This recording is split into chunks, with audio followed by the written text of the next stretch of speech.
Let's hope the overlay holds. The overlay held. Almost. I forgot our dear pal, Roll20. There we go. Hi everyone, welcome back to Cyberpunk Red. I am Simon at Wandering the M, and I'll be jamming this session tonight, which is our third session into our fifth season. That I've also entitled, I don't know which episode number we're at, or something like that. That said, before we go into the game, I would just like to take a quick moment to thank all of our sponsors here at Wandering DM, beginning with Artalsorian Games, the makers of Cyberpunk Red. If you check them out, if you're not aware actually, and you check them out at artalsoriangames.com, you will see that there is an upcoming new release for Cyberpunk, which is the Netrunner deck. So you can have all of your programs, all of your I don't know, stuff that netrunners do. I suddenly forgot everything about netrunners. Your black ice, your programs, your moves and everything. You can all have all of that like next to you when you play instead of in the book. They are also going to release a couple of other things, so be sure to check them out. Next, we have Roll20, because all of our games here are played on Roll20, and it's a fantastic platform. If you're not aware already, you should check it out, especially if you want to play with people over the internet. Then, of course, as always, Mage and Press, makers of 5th edition D&D supplements. They have stuff coming out soon as well, but it's more like soon-ish, question mark. And of course, I'm a DICE affiliate, as you now know, and I finally have a permanent code, so you don't have to change. I don't have to change the thing every month, the code every month. So now you can just use code WanderingDM when you purchase stuff at Die Hard Dice, and you get a magical 10% off on all of your dice. And then, of course, Found Familiar. Because how could I forget? Found Familiar. Coffee Company. Here's Anino with some Rogue Panache. Which I assume you've ordered recently? I did, yes. So that means that they're shipping stuff again. Like, I mean, when did you receive it? Like, Oh, check the date. because they like halted things for a bit because of a COVID scare. So Sorry, my bad. This was roasted on May 19th, so I've had it for some time. So you make sure to check their website. Maybe they deliver. If they don't ship right away, they will do fairly soon. Now that all of this blah blah is done, let's move on to the important piece of this overlay, the players. Please, Halfcast, why don't you introduce yourselves, as my headset dies and I can no longer hear anything. We'll begin with the person to my left, Deirdre. Hey everybody, it's a Friday. That means I get to be your friendly neighborhood chins. You all know me. I'm at Deirdre London on Twitter, or Praxworth as me before. You see me right here on Twitch, and I get to be Chins. The mechanic will definitely take it to 11 and possibly arrange things so that her boyfriend can film really, really epic commercial spots involving C4 and cars. Because that's, what couples do together. It's bonding. Destruction of property. Up next, we're gonna go on the second column and talk to Rin. Hey, I'm Ren. Sorry, I was about to sneeze. Oh. I play Jinx. Crazy Jinx, who tried to make it look cool, but kind of flipped the car and kind of messed up. But yeah, hopefully we'll do more cool things. I have a fic coming. It's just not ready yet because the second vaccine knocked me out on my ass. So just wait. It's coming either like tonight or tomorrow. It'll be there. And yeah, I will post the link to the website after the stream. So yeah, that's about it. And last but certainly not least, Anino. But before, thank you so much, Renegade, for the gift subs.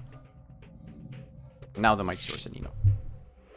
How's it going, everyone? My name's Anino. I use he, him pronouns, as does my character, Carlton Ray Jepson Batista, better known as either Jimenez or the Justice Mime. And yes, he has become quite the marketing professional with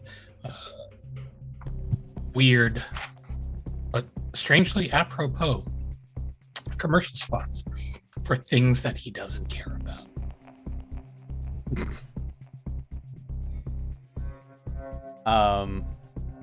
I mean, you are now the face of Kibble everywhere. Even though you didn't want to.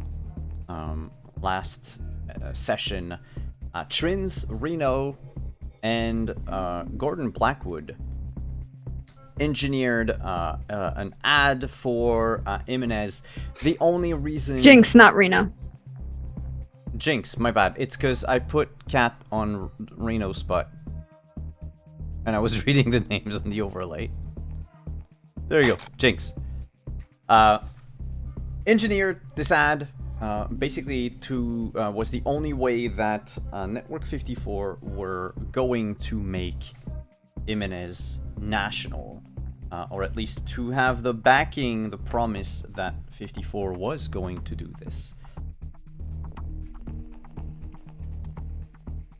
And we're gonna pick back up 2 days later. There have been ample messages left on your garden page, Jimenez, about your spot with Kibble. A handful of fans are calling you a sellout.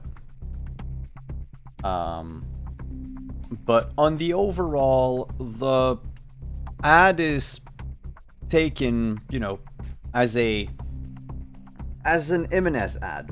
It's just, you know, some will applaud the fact that you have a higher budget. Others will say that it was cheap CGI, that it showed that it wasn't a real car, because no one can barrel roll a car like this. And they some will even go so far as to post themselves as bomb experts and say that an explosion of a concrete wall doesn't create debris like that, and etc., etc., etc. But the overwhelming majority is actually thrilled to have you, as you said, what was the catchphrase? Wait, so is Continental still in business? I thought that their Kibble ended up getting pulled from the market.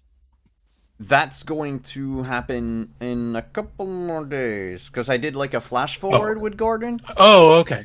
It's not like within a 48-hour period. Okay. Yeah. So his catchphrase was don't crash and burn, crunch into some Continental. Speaking of crashing and burning, a cat just decided to walk everything off of a desk. As cats do. As they are wont to. Yes. Except that this one weighs as much as the empty Pepsi bottle that she knocked off. So yeah, a good amount of support for in the past 2 days anyway. The Aldecaldos are waiting for Jinx and Trins whenever you want to show up. They know that you will arrive at some point. And we'll begin our session in earnest tonight with, I think, a couple of notifications on Jimenez's phone. Have you seen this? Posting a link to a different garden page. Dude, you gotta see this.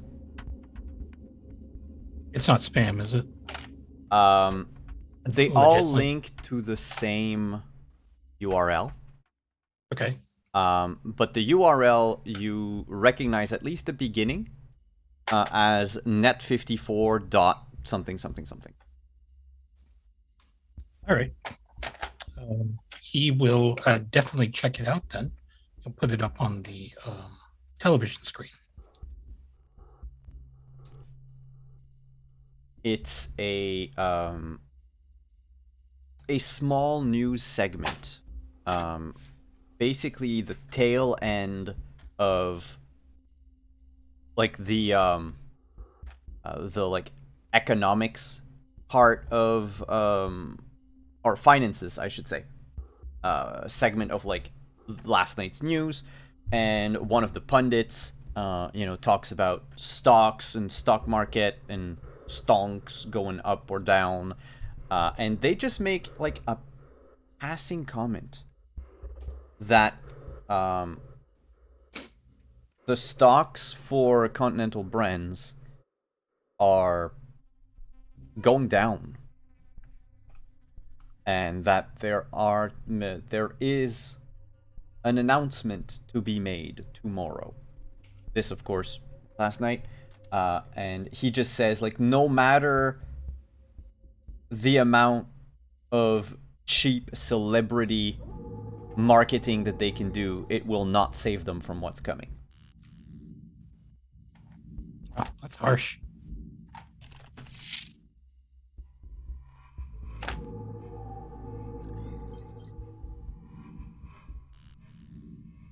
Thank you, Anonymous.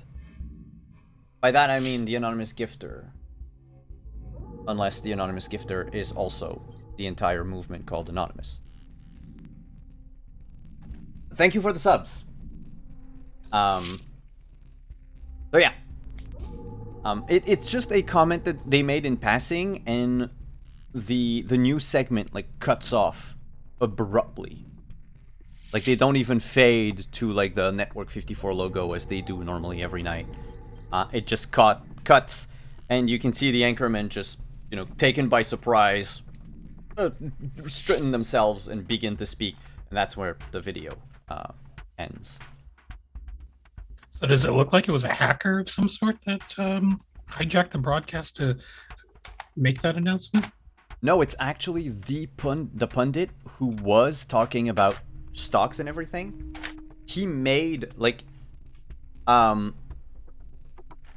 you could assume that this speaker pundit, this expert, probably has some insider knowledge on Continental. Interesting. And he just warned everyone, like blurted out, that something was going to happen, and no matter how much like celebrity endorsement they get, that's the word I was looking for earlier, celebrity endorsement they get, like, it won't save them. So he seemed to know more than he was letting on, hence why Network 54 just cuts the segment and switches back to the anchorman. And basically the messages that you get like on your garden page as you're watching this video either go from like wanting for you to see the link to are they going to fire you? Are you in shit? And the worst is like, does that mean they're gonna put a hit on you?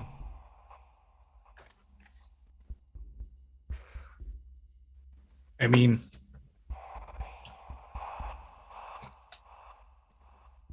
so Jimenez isn't really worried about a hit because he basically did the commercial for free. It's not like he signed any sort of contract. It was just a one-off thing. Oh yeah. They just decided to do it. So he's not really worried about that. But why would anyone try to hit him for that? It's like he seems like he's a little bit too low on the totem pole, so to speak. Oh yeah, but your average Joe or average fan on the street doesn't necessarily know that you haven't signed a contract. Your face was seen with a Continental product, ergo, there's some sort of connection. Ooh. Hype train, look at that. Ooh, yeah. I haven't had a hype train in a while. Thank you for railing me on the hype train. I think Jimenez is just going to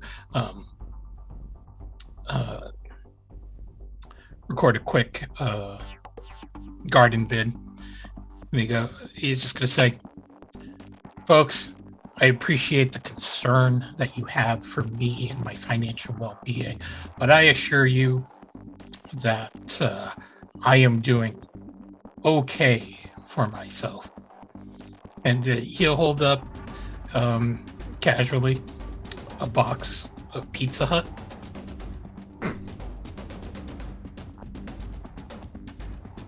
And then put that aside. And there are other products that I could certainly swing as he takes a very long sip of Found Familiar coffee. And there are other mediums in which I can certainly earn my pay. And he'll hold up a Justice Prime t-shirt, an action figure. And, I feel like my time is coming. I think you're going to see me in GPW defending this. And he's just going to hold up his championship belt. But not only just defending this, taking your most coveted asset. DT Magnum, I know you're watching.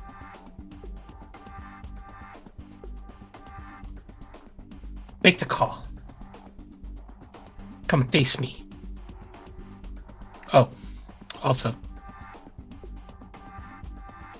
Sup, Fiona? How you doing?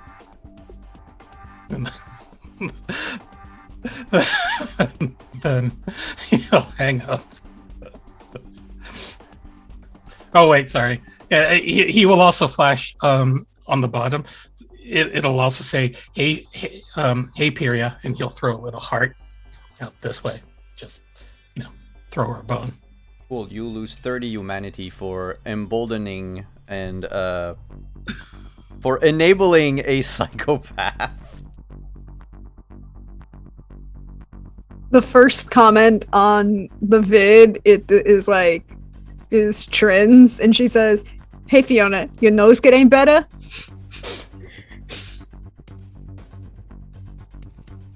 If she saw it, you don't know, but she doesn't post.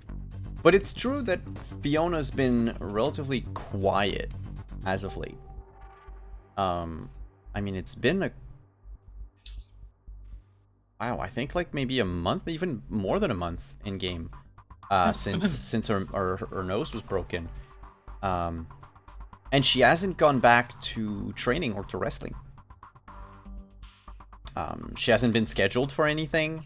You haven't seen her at the gym, and even El Jefe didn't notify you of anything. Well, I think the last we heard, she signed with GPW, so she's under contract there. But maybe they're just not using her. Yeah, no, that's it. They're just not. She's just not participating in anything.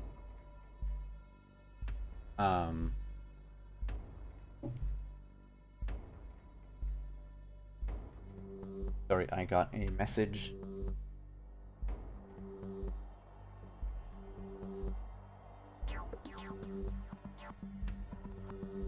2 seconds.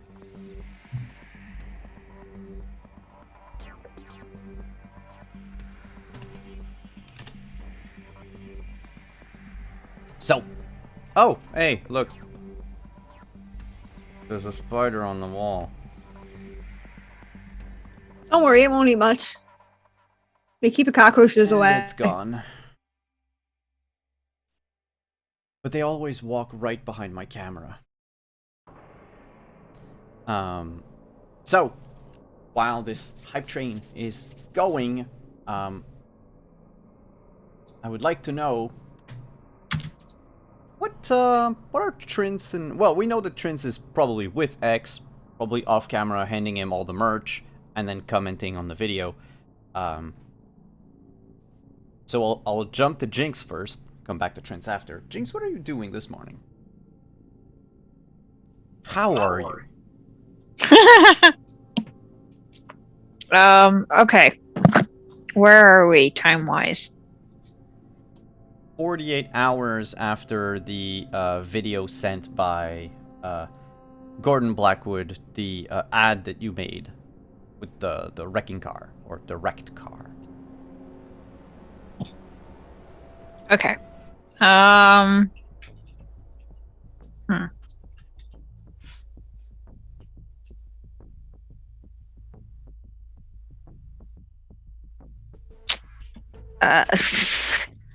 what time is it?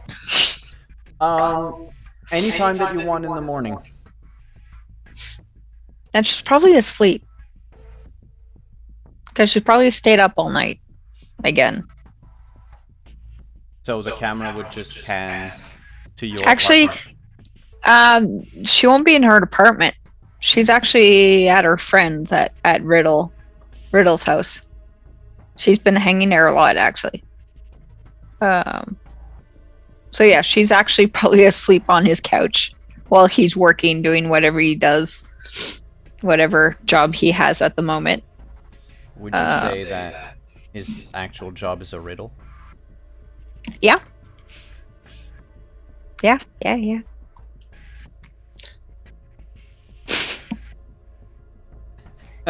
No, Rob, we have 3 missing players for tonight. So yeah, she's probably sleeping on the couch at Riddle's house, waiting for somebody to call her or whatever. She's bored.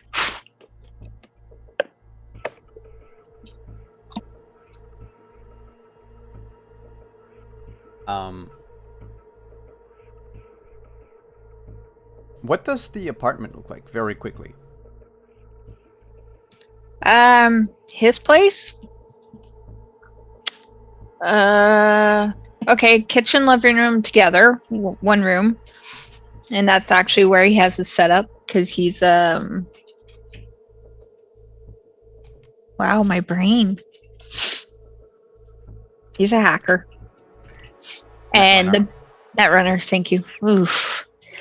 So yeah, he has like a whole setup with like all kinds of screens and a really comfy chair and everything, and he's like really decked out. And the bedroom is apart.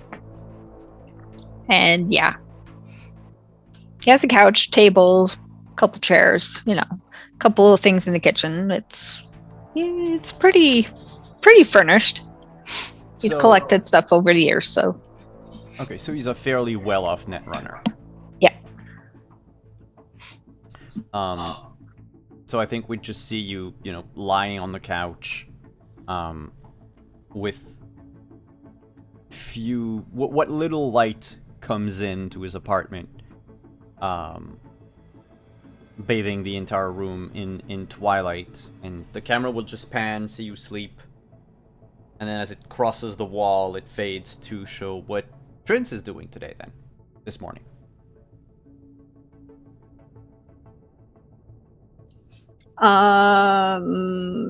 Probably setting up and moving certain vehicles to the other location, and finalizing the build on the garage there, because it's important.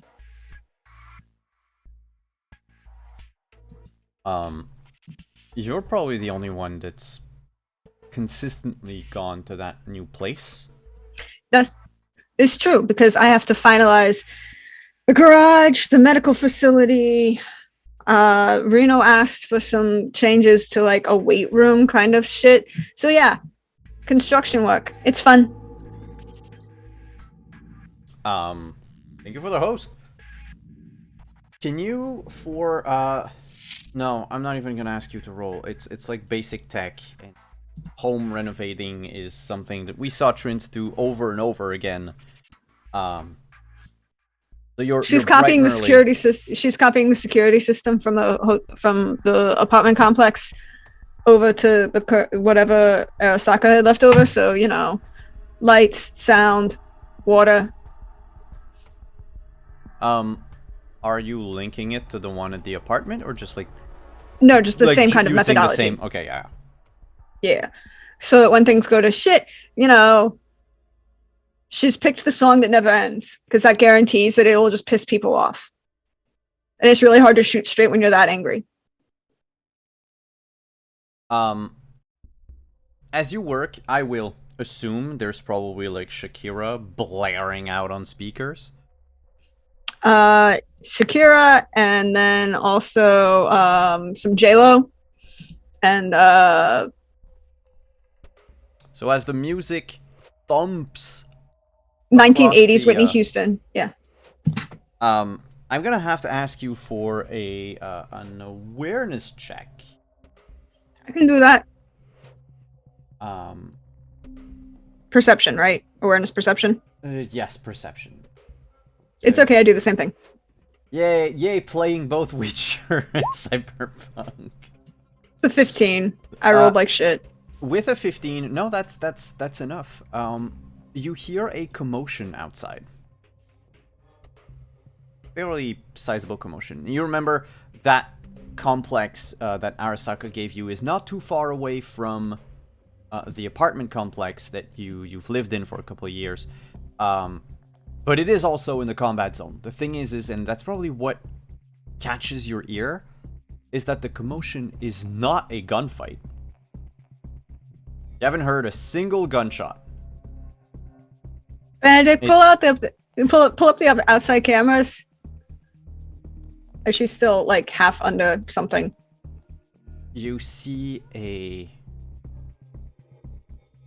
crowd, a sea of people crowding around a car that's trying to drive through, well, not through them, but like through the street, and trying very hard not to run anyone over, which is a rarity in the combat zone. The car is this like silver, imagine like a silver Aston Martin. Is it vintage or new? Is it? Let me phrase that. Is it Dr. No, or is it Sean Connery, is it Sean Connery, James Bond, or Pierce Brosnan, James Bond? It's a very important question.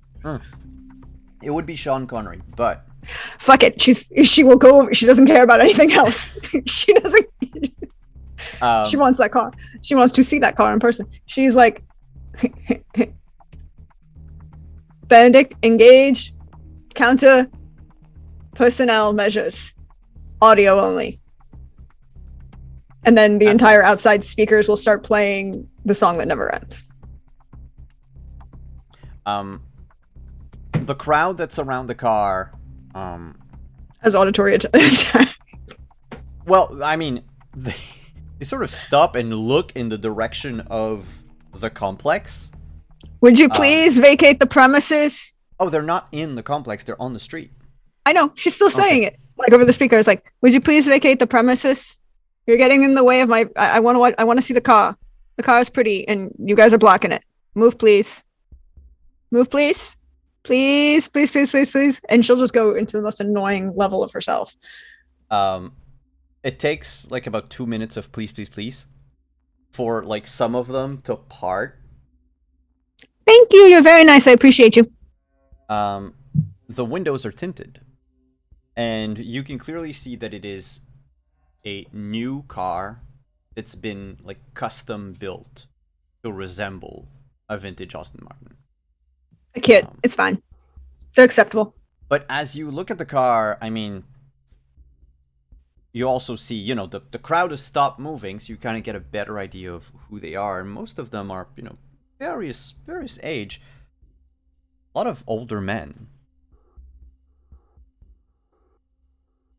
And then you see it. Many of them are wearing PT Magnum shirts. Hmm.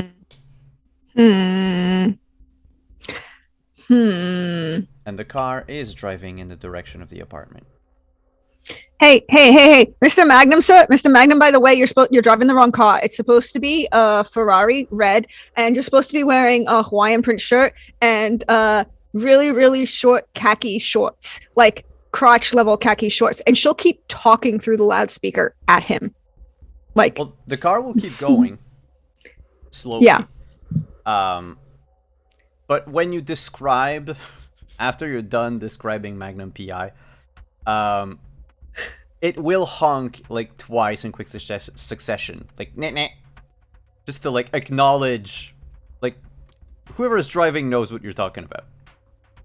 Also, by the way, are you aware that your rear tail light is out? You might want to get that fixed before Scott pulls you over. Just saying. The car looks good. Whoever built it for you did a halfway decent job. However, they didn't time it correctly for you. You might want to fix that. And then she'll just stop. And then, like, at the same time, go through the Chiron and be like, hey, Jimenez, I think Mr. Magnum's coming to bother you. Oh, I guess I should go out and say hello. He's driving a kit version of an Aston Martin. Oh. So it's not a like it's not a vintage, it's not original, but it still looks pretty good. Okay, that's good to know. And Menez will just climb down the fire escape and flee. No, just kidding. He will. I mean, you can. He could, but that would be scummy. And the idea that he would leave his apartment building and his girlfriend behind is not his style. So he will actually stretch and go out to meet them. Good old-fashioned standoff. Yeah, when you walk like past the alley and onto the sidewalk, you can see the car. It's like maybe like 10-15 yards away. The crowd is finally parted enough that they can drive at a somewhat reasonable speed while making sure that the crowd keeps following along.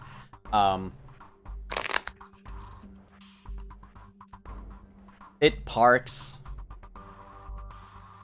like right about where you are, and the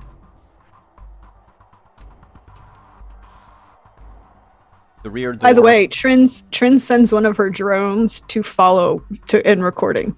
Okay. Because remember, I appropriated 3 of the drones from Crazy Preacher Dude.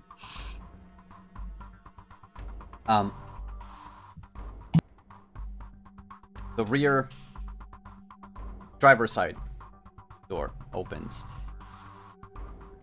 And out come... Wait, it's only a 2-door car. Oh, then it would be... No, well, in this case, it's a 4-door car. It was made to look like the Aston Martin, but he's not going to have to... Okay, that's... get out.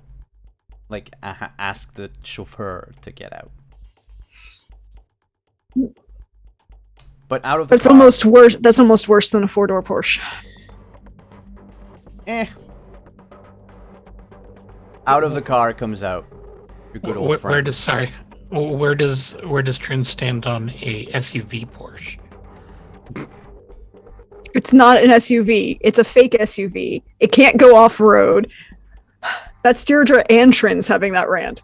It's an ineffective waste of money. Give a Porsche 911 is an acceptable car. A Ferrari is an acceptable car. An Aston Martin coupe is an acceptable car, but you put 4 doors on an Aston Martin. Why the fuck are you doing so? Sorry. Move on.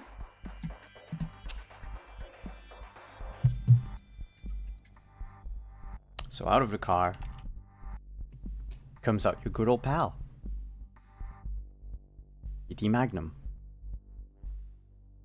Yeah. And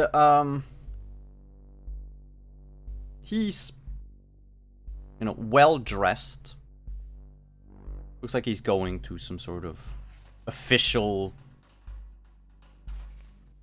gala or what have you. Though not wearing a tux per se, he's just wearing a nice suit. Thank you, Godling. And takes off his sunglasses. Looks at you. Heard you wanted to see me. He says in a voice deeper than I'll ever be able to do. I didn't really want to see you per se. It's just that, well, I should be main eventing the show of shows.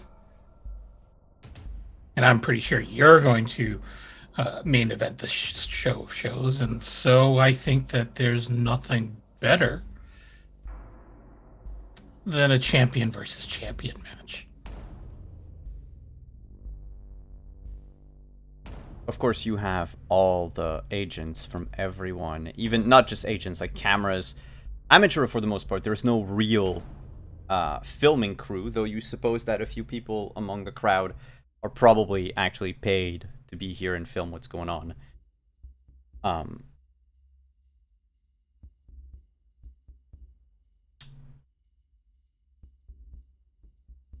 You've got balls, thinking you can just climb up the rank and challenge the champion of GPW willy-nilly like that.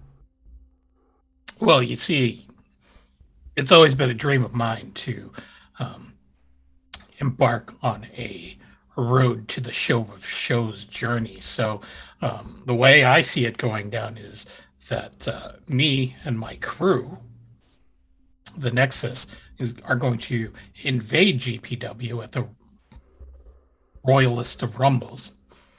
Now I'm going to come in and I'm going to throw 29 other people over the top rope, which should guarantee my spot in the main event at the show of shows. And then along the way, I'm going to beat up every single punk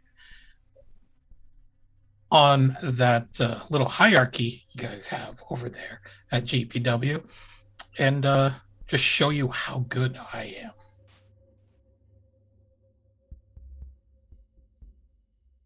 So you're gonna take on, you and your little cronies, you're gonna take on the whole pyramid by yourselves. That's commendable. Well, I mean, I don't think that it's just going to be champion versus champion at the world heavyweight level. No. I think that Punch and Judy, the real world tag team champions, should take on whatever two jabronis you guys have there. I know you guys don't really care too much about your tag team wrestling, but we'll go with that. And I think the big man Apollo should take on your intercontinental champion. We'll just see which league has the better wrestlers.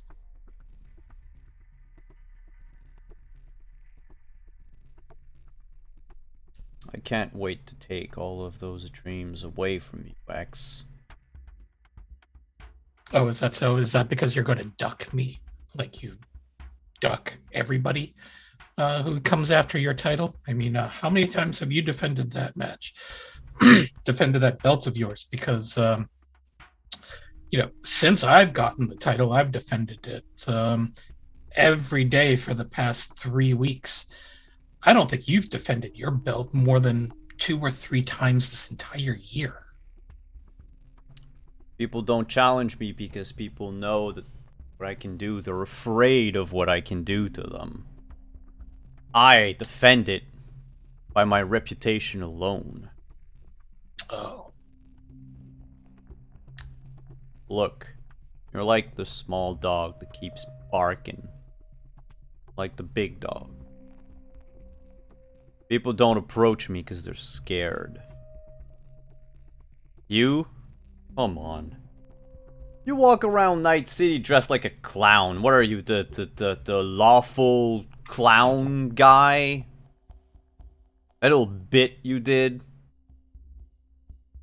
Also, what now? Hanging out with edge runners and going onto violent sprees is making you more of a worthy fighter or something. What is this, like a journey? What was that movie? Like the Karate Kid or something? Is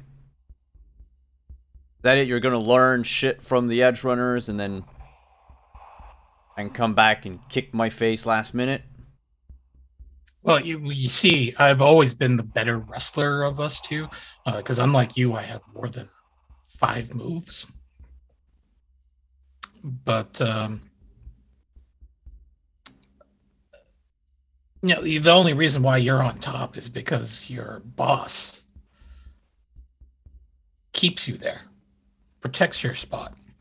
Um, you know, the only thing that I will admit that you're better at than I am is that you're better at kissing your boss's asses than I am. You're a better ass kisser than Hulk Hogan ever was.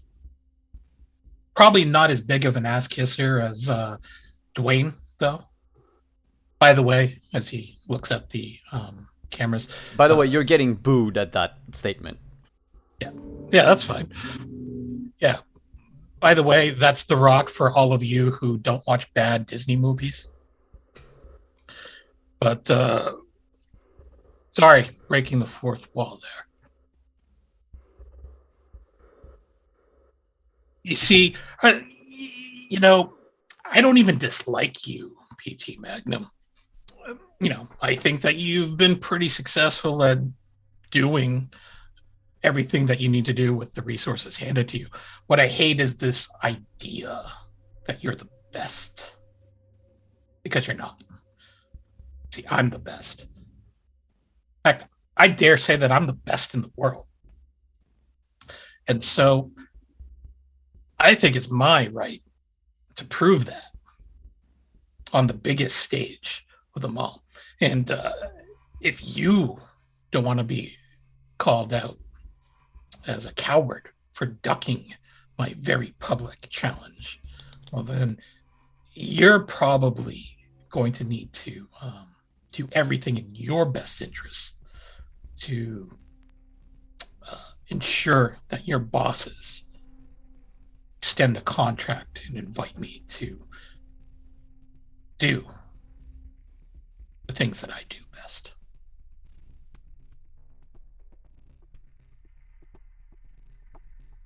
He goes into his breast pocket, takes out a card, throws it at you. Says, "Oh, they will honor the contract. They want you to give them a call. But don't kid yourself. When you step into that ring, you're probably going to be making the biggest mistake of your life. It's going to hurt. It's going to hurt so bad."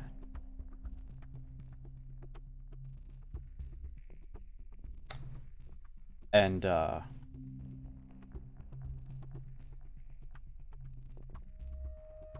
will enjoy it.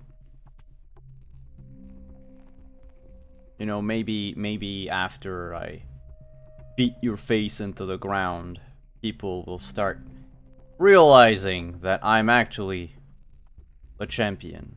No one should mess with me.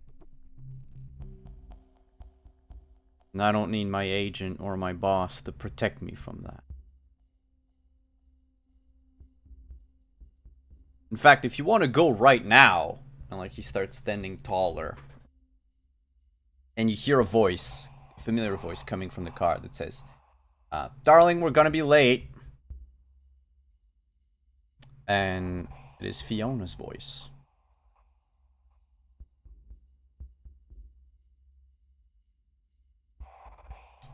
He just cocks his head a bit and says, "Yeah, I'm coming, princess." Okay. It's at that point when he's not paying attention. We're gonna sucker punch him. We're gonna go for a straight kick to the groin. By the way, Shrin's followed the crowd because it wasn't that far, and she wanted to see what was going to happen. Just telling you because she's going to try and do something. Give me a roll. Like, unless you fumble, you're gonna hit.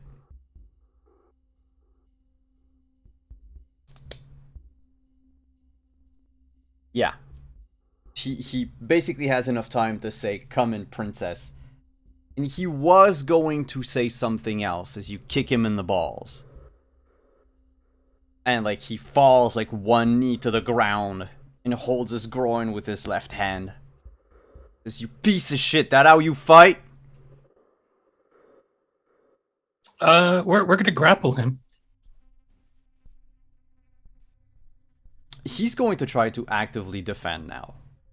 Okay, that's And fine. as the crowd gets wilder and wilder around, yeah, I mean, give me your grappling roll. While this is also going on, Trins is now sending a commentary in the group chat. It's like, "Oh shit, it's going down. Hey, there's going to be a fight. Hey, Jinx, you want to see the fight? It's going to be a fight."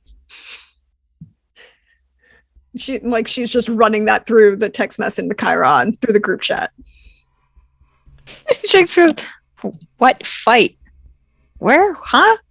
What?"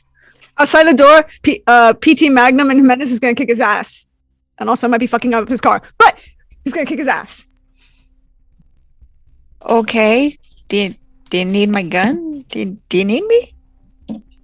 I'm kind of like 10 minutes away. I mean, possibly, given the role that PT Magnum just made. Yeah, you go to grapple him, and he, like a snake, just like slithers away from your, surprisingly agile for someone of his weight category. And on his turn, he's going to try to grapple you. Okay, I'm on my way. Where's my brawl? Where's my brawl?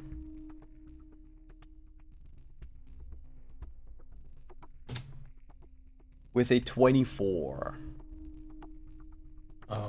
What am I supposed to roll for this? Am I rolling Dodge. Dodge.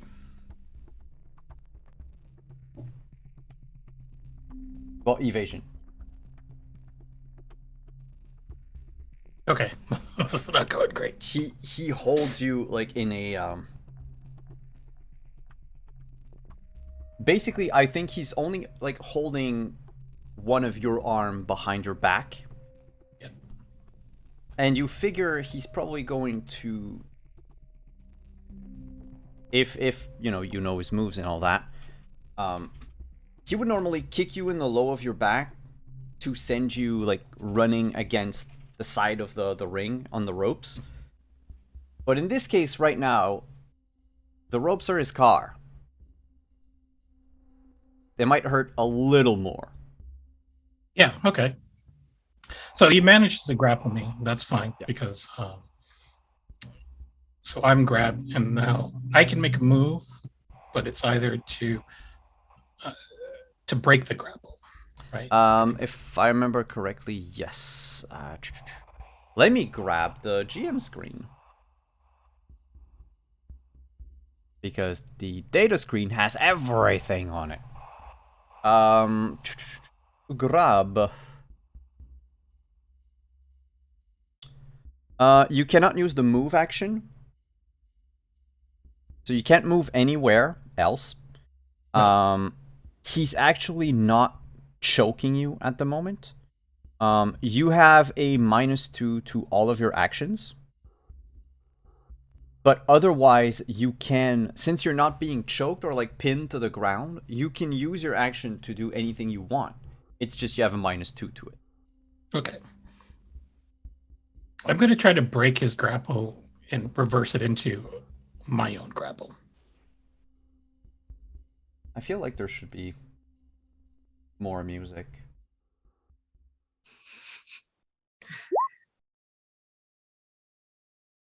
Seriously? So that's a 14.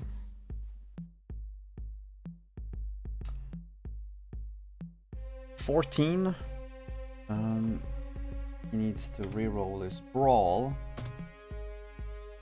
Nah. How is He's holding you down, and well, not down, but like he's holding you. And you can feel that like there's as the player realizes that something might be wrong. I think so does Anino. Jesus. So does Jimenez. That okay, PT Magnum is a strong person, right? He's a strong guy. Even someone of his size and strength, even if he wasn't, playing along, even if he wanted to hurt you, genuinely wanted to hurt you, you feel that even then he would be, I don't know, his grip would be less tight on your arm. Mm-hmm. And he'll kick you like so that you run towards the car. You notice that inside the car, Crazy Princess has moved away. Fiona, you mean? Fiona, yeah, sorry. To give you as much room as possible if you were to enter the car, can you make a deduction check, please? Where's deduction again? It's under under education. Yeah. Yeah.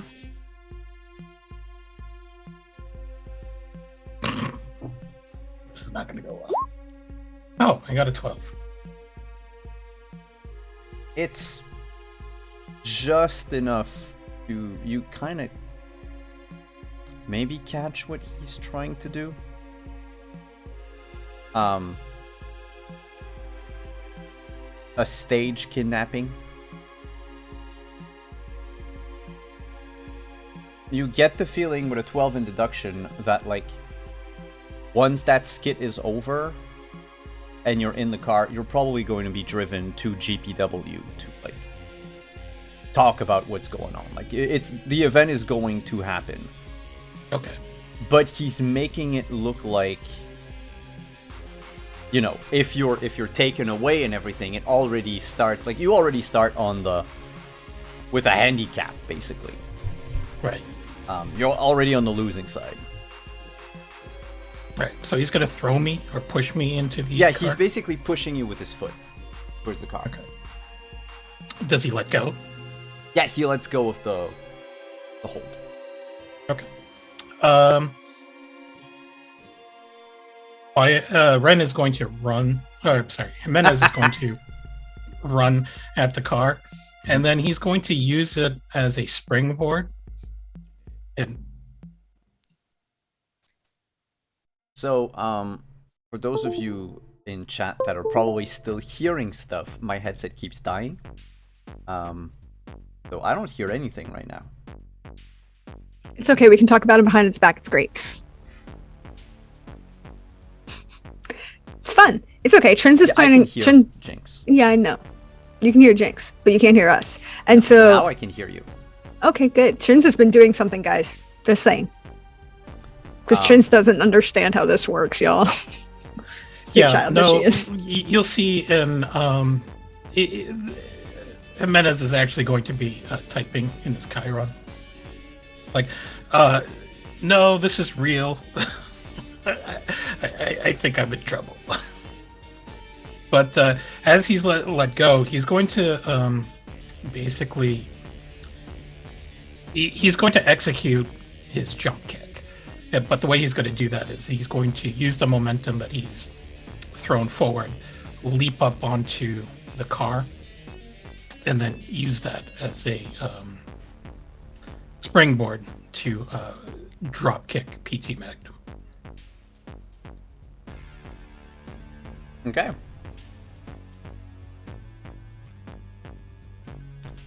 And I think actually that means I just have to roll.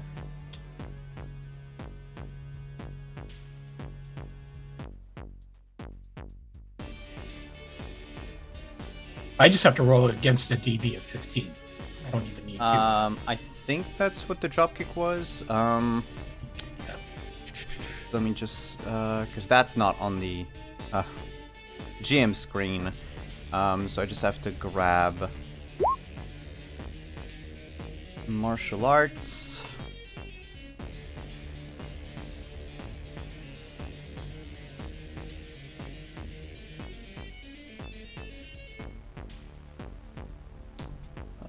That was the flying kick from Taekwondo, right?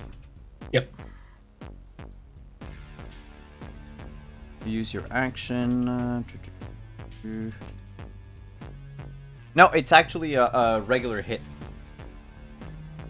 Like you need to hit them. Okay. Well, 21. Well, 21. I mean, he's good, but he's not 21 good, probably. Yeah, I need to roll high. 20. So yeah, he doesn't move out of the way in time. You can see in his face right before your feet connect that he was not expecting this.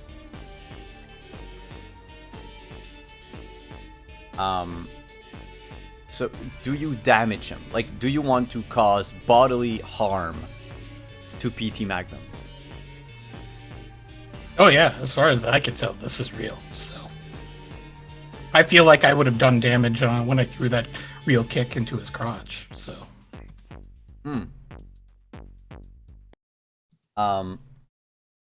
Then roll damage.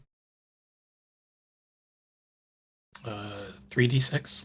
Yeah, it's according to your body. So between 7 and 10, it's 3d6.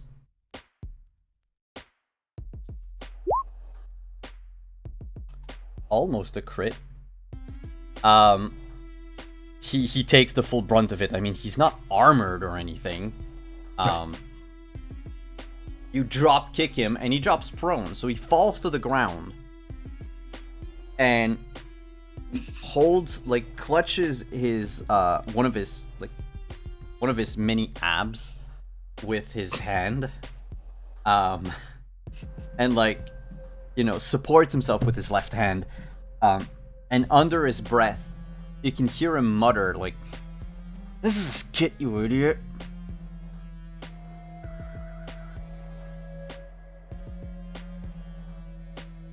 And he's going to get back up. As if, you know, everything... As if you didn't hurt him for real.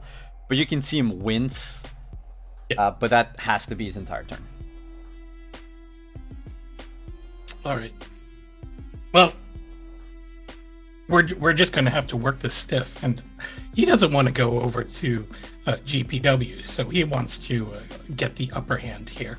Mm-hmm. He's going to... Wait, how injured is he? With a 13, I would say, I mean, you're an accomplished fighter in general. He's not seriously wounded.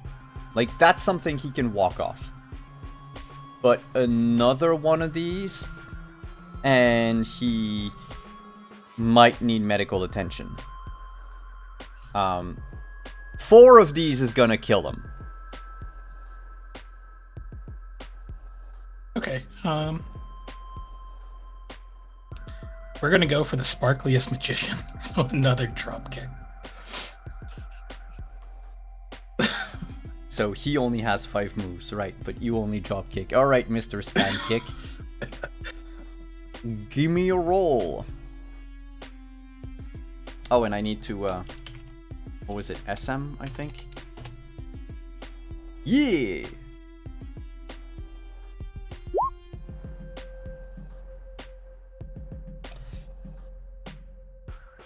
The 21. 21. Do you have any luck to spare? Yeah, I'll spend 1 luck. All right. So again, he gets up, tries to make it seem like ha ha ha, I'm not. And then you just come back at him, and you hear people like there's a wave of oh shit in the crowd. What I'll do is we'll finish that round. I'll just skip the trends for a moment. Jinx, of course, like it'll take several minutes for her to arrive, even on a motorcycle. So, remind everyone at home, Jimenez, what does the Sparkliest Magician do? It's a step-up knee into the face. So, you'll see he kind of uses PT Magnum's own thigh as a springboard so that he can bring the knee up and straight into the side of his head. Yeah, roll your... what was your damage again for that? It was 11. Oh, that's... Okay, I didn't see it. Whack! Against the side of his face, he, like, tumbles 2-3 steps to his side. Holds a stemple. And, I mean, your knee actually broke the skin. He's bleeding. And...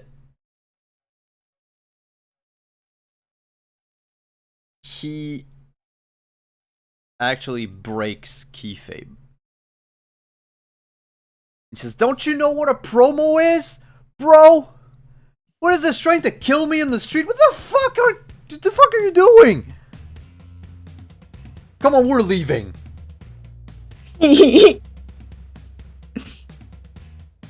So I don't think they are, this, actually. This John Cena-esque, because that's basically what he looks like. Yeah. Now, throwing a temper tantrum is going back to his car. We flash back. Well, he has to get up first. So yeah. Yeah. But like as this is happening, let's go back. Like let's rewind the clock like a round or two, just to see what Trins is doing.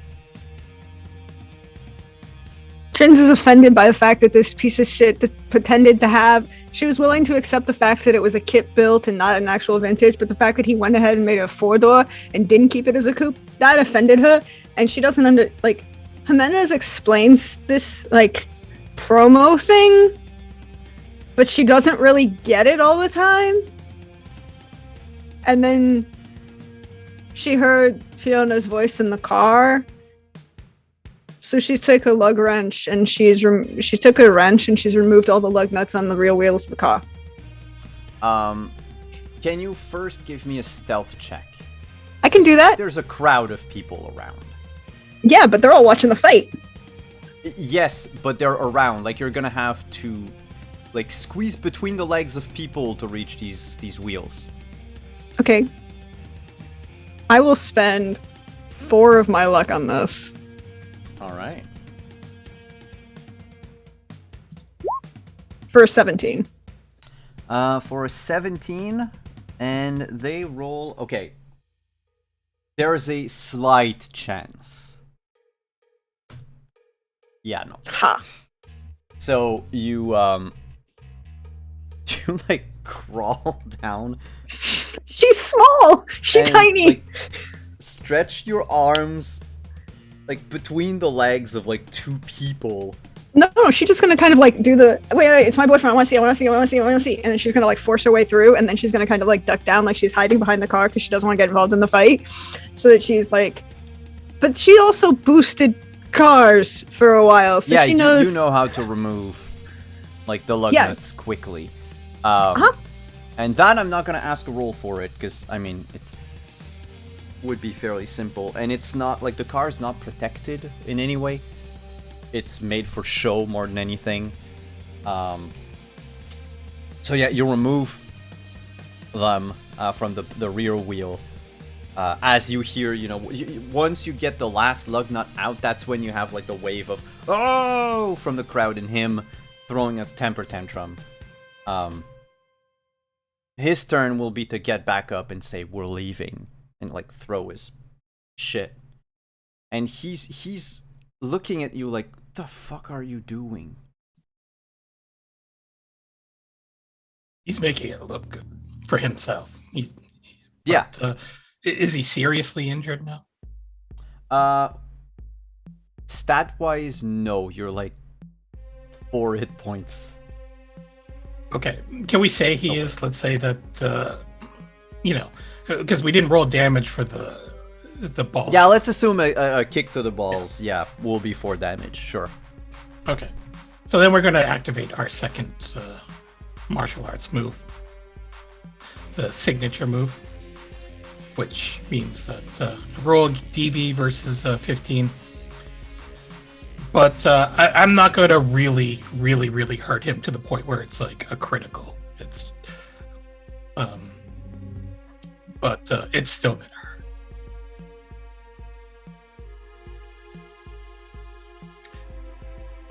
hurt. What was the roll again for that? That's a martial arts roll. Yeah. 19. I mean, because he's seriously injured, he has a penalty. Well, there's no opposition to it. Oh no, that's true. That's the the one that knocks someone out automatically. Yeah. So you'll see Jimenez grab PT Magnum, and then whoever's got the best angle on him, he's just going to look at it, and he's going to do the PT Magnum taunt. Okay.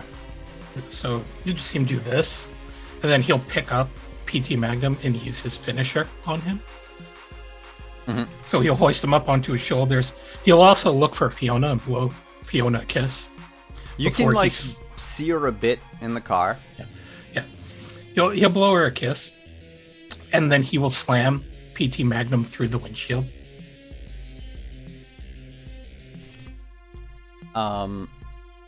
That is when you discover that this windshield is reinforced because they were going to drive through the combat zone.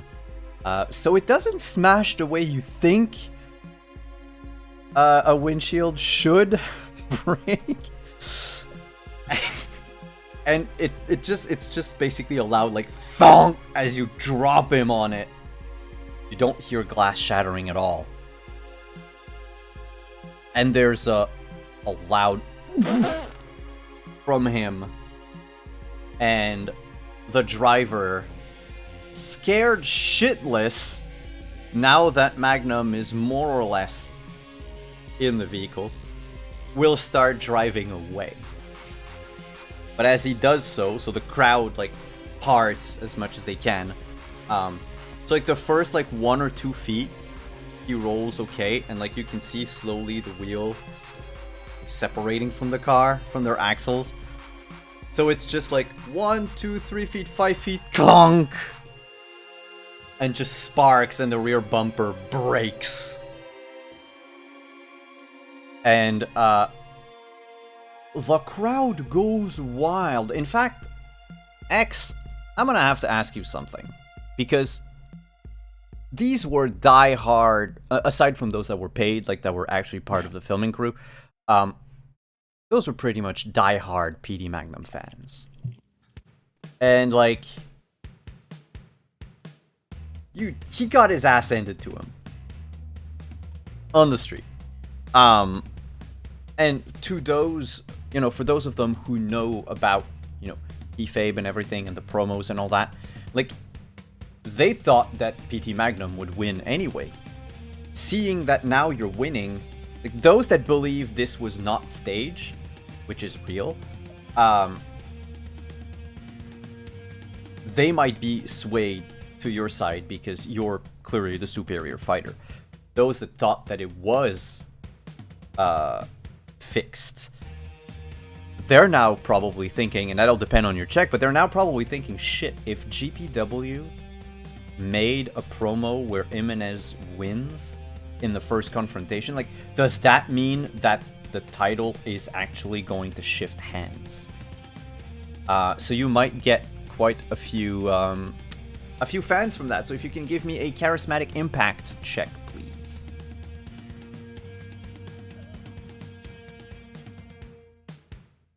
And the DV would be, I mean, the whole crowd, it's like 25 people without the 13. So yeah, you like half the crowd. Half the crowd is swayed to your side. And basically, you know, shout and film you, Jimenez. A few of them, however, are a bit too eager. Like, some will try to come up to you and like pat you on the shoulders or like touch you somehow because they want to touch you, I guess, like your arm or whatever. There's this one mustached guy who tries to sniff your neck. But like, aside from that, the rest are respectful.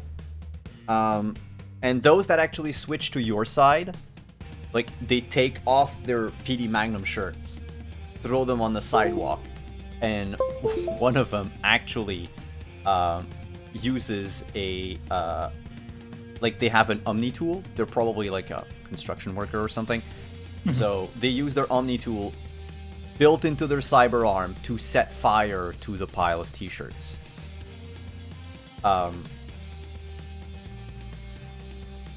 It's chaos. It's utter chaos. I think I don't hear anyone anymore because my headset died again. I didn't say anything. I can see your lips move, but I have no idea what you're saying. Just I should turn on the subtitles. I don't think that would be very accurate. Yeah, it's coming up, everyone. Yep. Coming up. It's great. I'm trying. By this point, Trins has also This is the moved first this up. time it happens on stream, by the way. It doesn't happen normally, I swear. It's just... Deirdre, it doesn't work. You always have glasses.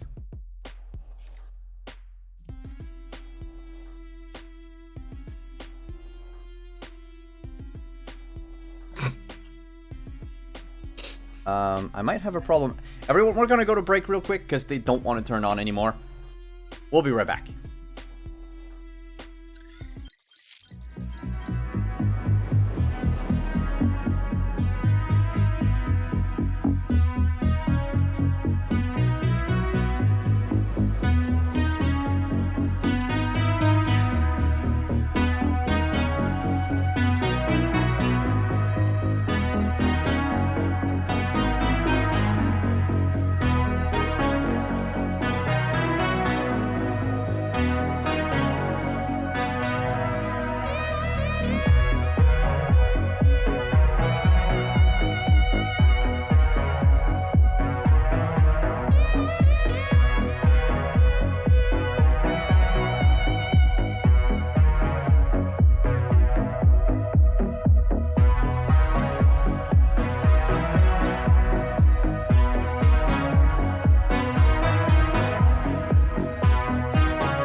Hey, we're back. So, where did we leave off? Yes.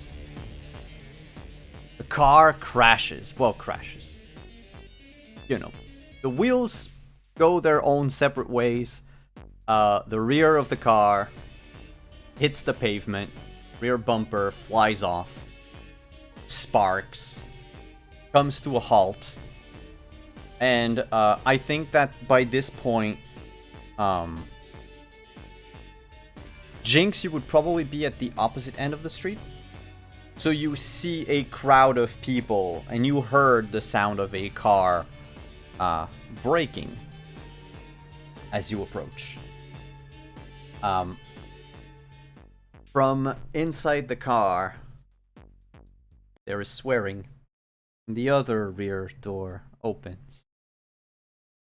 Of course, as it stops, PT Magnum rolls off the hood, and you can see him, like, fingers to his ear, talking very quickly. He's probably using his, like, internal agent. Fiona gets out of the car and just screams, like, "All right, who did this? Who broke the car? This is vandalism, you piece of shit!" Oh no, it's really bad. Do you need my help? I can totally help with that. Oh shit, what did you do? I bet you built it wrong. Oh, that's what happens when you put a 4-door on an Aston Martin. See, this is a kit that was designed for a 2-door, but you split it into a 4-door, and now you have some problems. No. See, who did your security? She, like, points at you as you, like, take a few steps, and while you're talking, she just screams no, and, like, takes a few steps back from you. She's like, "You don't go near me or the car!" Okay, I was offering to help. Gosh, you're so mean. I was trying to be nice. And she's going to play to the crowd about how she was trying to be nice and help. Like, the ones that are on Jimenez's side, they're like, yeah, she's blowing off someone who genuinely wants to help. They don't know you're Jimenez's girlfriend. But the ones that are against, like, there's one voice that goes like, "Aren't you the girl with the wrench?" I got lots of wrenches. Do you need one? I can help you with that too. I'm a mechanic. I fix cars for a living. Yeah, she's the crazy gal that hit Fiona with the wrench during the match. I feel that that's an insult. I feel I'm being insulted. I am not crazy. Fiona was attacking my boyfriend, and then she didn't stop, and then she didn't stop, and then I hit her in the face with a wrench. And Fiona just, like, fumes. She says, "It was arranged." I don't remember anything about handcuffs. And do you want me to fix your car? Because your piece of shit car is on the ground. And this is what happens when you get a piece of shit kit. Fine, then I won't fix your car. I was trying to be nice. And she will actually flip her hair at Fiona's face. Meanwhile, Jimenez moved to where the wheel came off. Mm-hmm. And he'll have his phone out, and he'll be shooting it as a selfie. But he'll say, "Not going anywhere for a while. This calls for AAA. AAA. There when you need them." Full disclosure, hashtag not sponsored, but yes, they are. But then afterwards, he's going to cut, and he's just going to walk through the crowd with all of the fans that are there with it on. It's like, "Nick, I know you just saw what I did here. Give me what I want, but we're not doing it at GPW headquarters. No, we're going to do this at a place for the people. We're going to do this at Waffle House."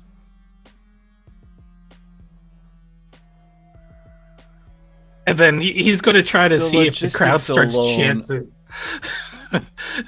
I think that he's going to...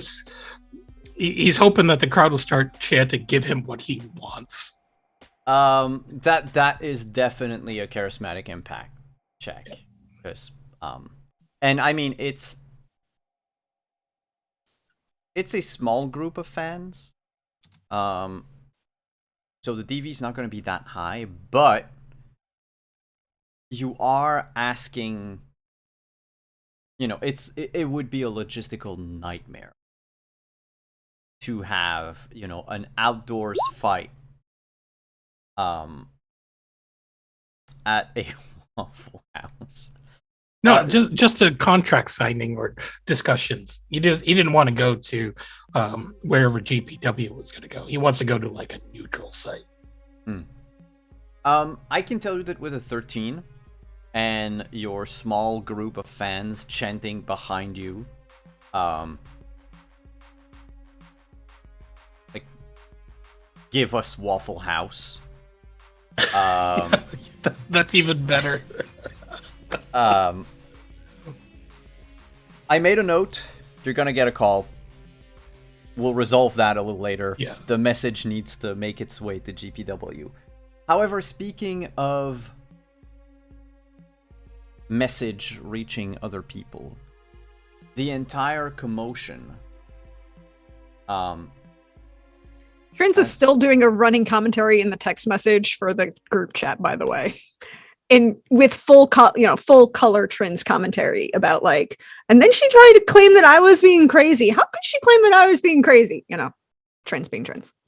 And Jinx is just like sitting on her bike, like her arms over her handlebars, and she's just watching this whole thing from far. Like, do I even want to go there?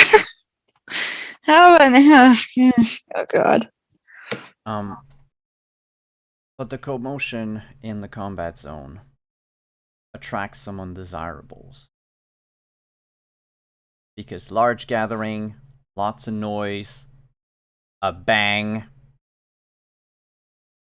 There are quite a few booster gangers that are not necessarily making their way to cause trouble, but you can see a few heads popping out of some choice cover in nearby buildings.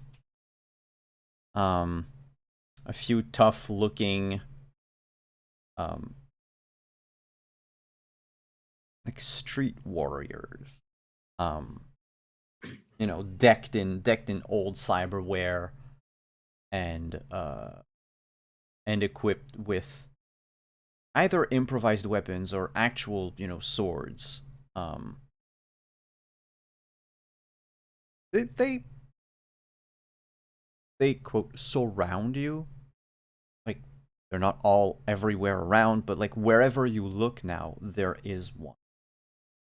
And like 3 of you are probably not in danger. Well, I mean, yes, if someone decides to shoot at you, like actively shoot at you, that might be a problem. But the like 20 some odd randos, these people are not armed. They're not protected. X, that, and probably Trans because you got close to the car too, that like the windshield is bulletproof, so whoever's inside the car, somewhat safe. You hear the distant sirens of NCPD cars. But before this happens, the cops are going to be there in maybe like, I don't know, between 2 to 5 minutes. Is there anything that you do?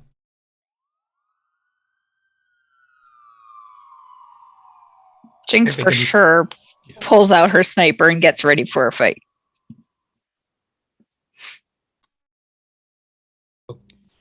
I think Jimenez is going to look for Trins.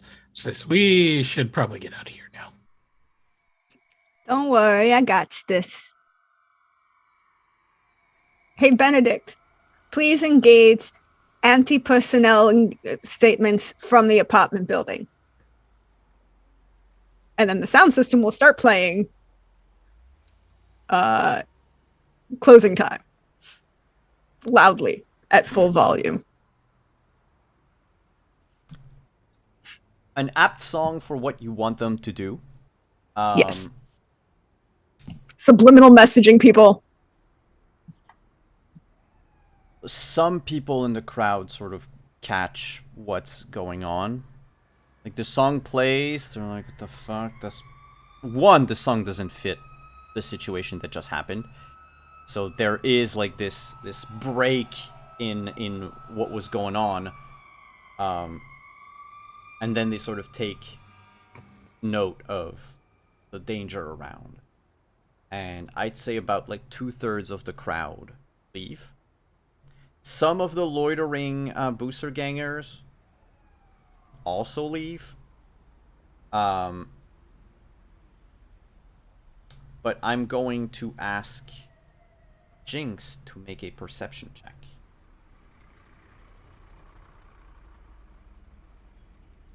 By the way, as soon as she engaged the security, she was making her way into the building. You're going home, basically. Yeah, because this has all happened in front of the apartment complex, right? Yeah. So she's just walking inside the doors of the apartment complex.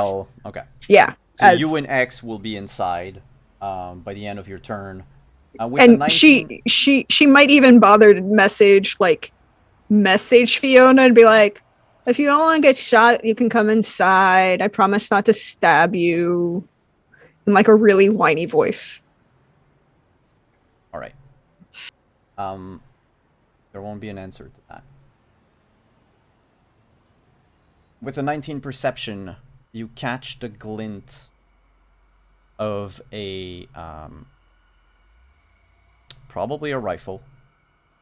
Someone about a block over, lying down on a rooftop,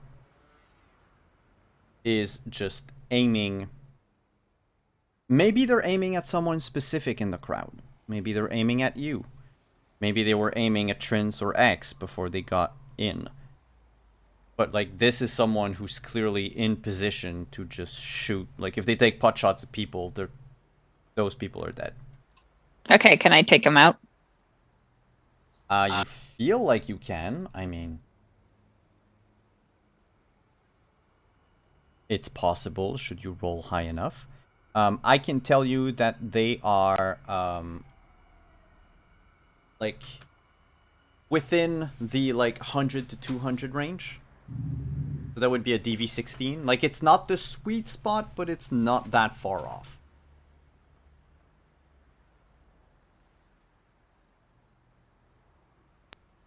Okay, I'm gonna try.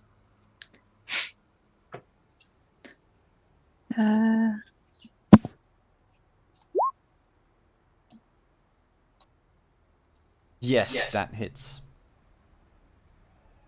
Were you aiming for them or for their rifle? For them. Okay. I want to take them out because I'm like, I don't know if he's aiming. Person is aiming for my friends. I'm not gonna take a chance.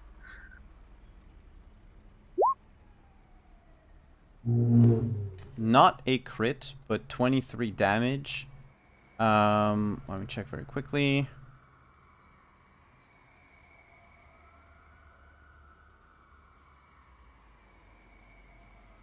Yeah,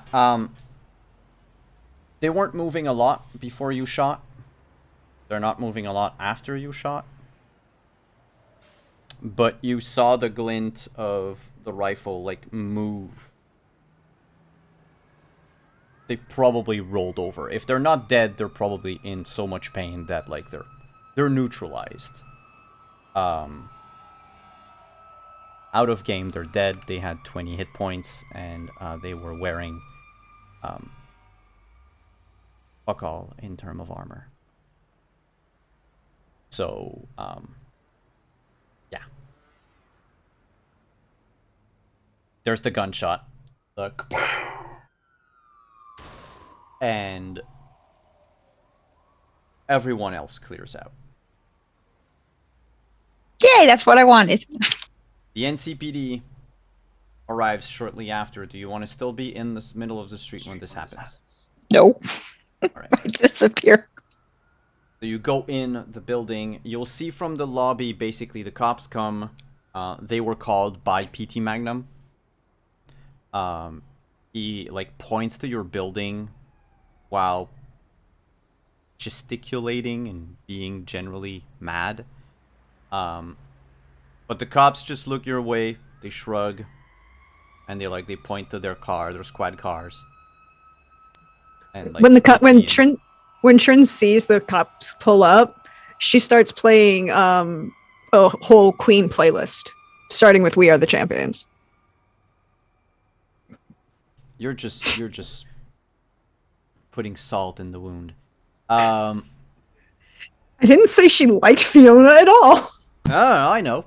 But the three of you also know, you're sitting in the combat zone. There are 4 NCPD officers. This is an entire apartment building. Like, they could all enter the lobby and get killed immediately. They're not gonna risk their lives for some, like, rich, pampered celebrity. So, Fiona, PT, and their driver will be escorted in cop cars. And they don't give a shit about the fake Aston Martin, by the way. It just stays there in the middle of the street. And it will stay there for a while if no one does anything about it. It's gonna get stripped down to its parts. Well, I figure. But we're gonna pan the camera and forward to a different place. A dirt road. Do I have dirt road? I may have dirt road.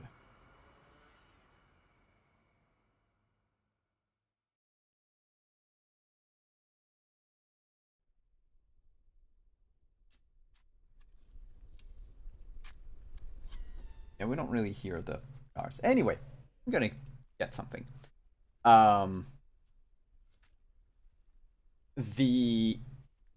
Which vehicle did you take, Trins, to get to the Aldecatos? How many people are coming? It would technically just be the 3. Just the 3 of us?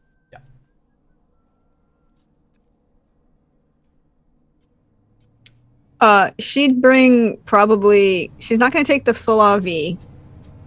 She'd take the armored Toyota. She'd take one of the other armored cars. The one one of the ones that just one of the regular armored cars. Okay. Not the Mustang and not the. Well, no, she has to take the AV. Well, yeah, but you can, an AV can be towed if you wanted. No, she's gonna fly. Why am I gonna tow an AV? I'm gonna get stopped.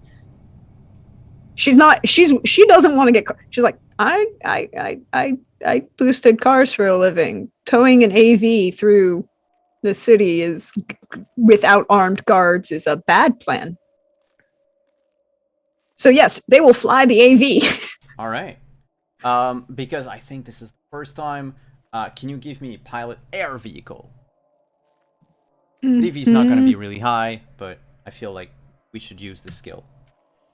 Yeah, I has it. I has something in it. Not a lot, but something. 12. I rolled like shit. Literally. Oof. Almost a fumble, but you're good. I mean, you're not... Like, it's not a chase. You're not trying to avoid anything actively. And, 12 is... It's a little bumpy ride. It's not quite as smooth as when you drive the RV. And also, the AV did suffer a bit of damage. I cleaned it. Yeah, but there might be, with this check, you realize that there might be something wrong with the propulsors, I guess. But, all in due time, you can still get there. In fact, that's going to be a thing. Dirt road, lots of dust as you exit Night City. Like, you're gonna have to clean up the AV again anyway when you come home. But yeah, we see the AV fly across the desert, pass by all the agri farms that are on the outskirts, whatever few agri farms are left, the new Watson development. Sorry, not Watson. Haywood.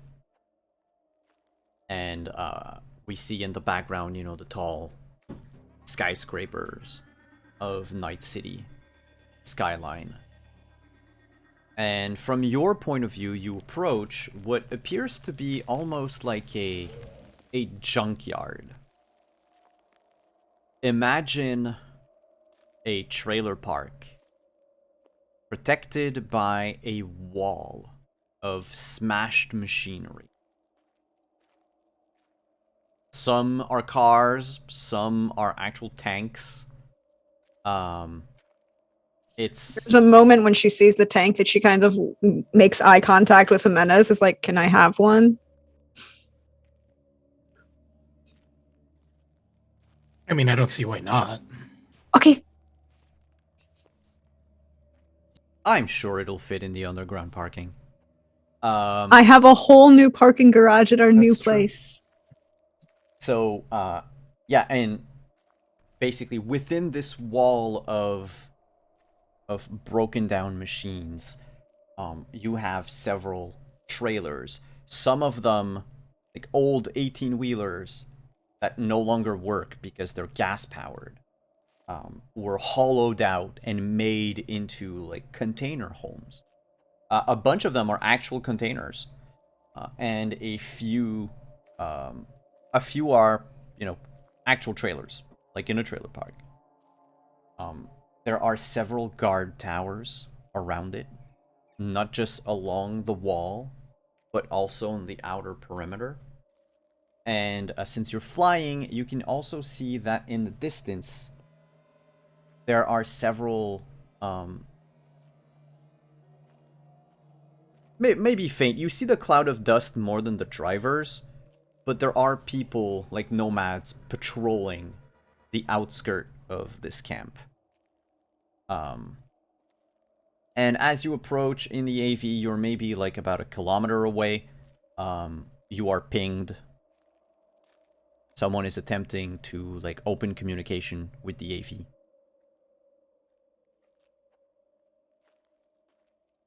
Hi, how are you? How's your day going? AV pilot, we suggest that you land half a click east of camp. My day's going fine, but we don't have place within the camp. Okay, but that'll be really hard to put. Okay, well, we're gonna need to move it then. Half a click is really far. How about I just land it here? And she's gonna like literally put it down outside the gate. The amount of people aiming weapons at you is a lot. When you approach the gates to land, you can see not just on the watchtowers, but even the patrols that were away begin to turn and head your way. I was gonna say Jinx was probably on her motorcycle and like probably ahead to warn them that we were coming. And she'll radio to Trins and be like, please just listen to them. But then we'll have to move it when we need to put the Well, that's fine. Just okay, fine. please. Fine. Thank you. It's really inefficient. And she's just keeping a running commentary as she parks she will park the RV, the AV where they want it. All right. Gently. A few of them will follow you until you land. They remain a couple, like, 100 meters away. You can see when you exit the AV, like, they're looking at you either through scopes or binoculars. While you're going there, Trins, Jinx, you are met. There's a person waving at you from one of the towers. You recognize him. I mean, he's the person you spoke to the other day, whose name, again, escapes me. Ah, thank you, Dalbier. Dalbier, you know, walks down and approaches your your motorcycle, his military combat armor, showing proudly. He's got a cyber eye in his left eye. You can see like the lead marks, the markings across his face. He has a his right leg is like the entire leg from the hip down is a cyber leg, but like an older model. Looks more like almost like a modern prosthesis for us, right? But it works. It just makes a click sound every time he lifts his knee. Then he's got his assault rifle like on his shoulder.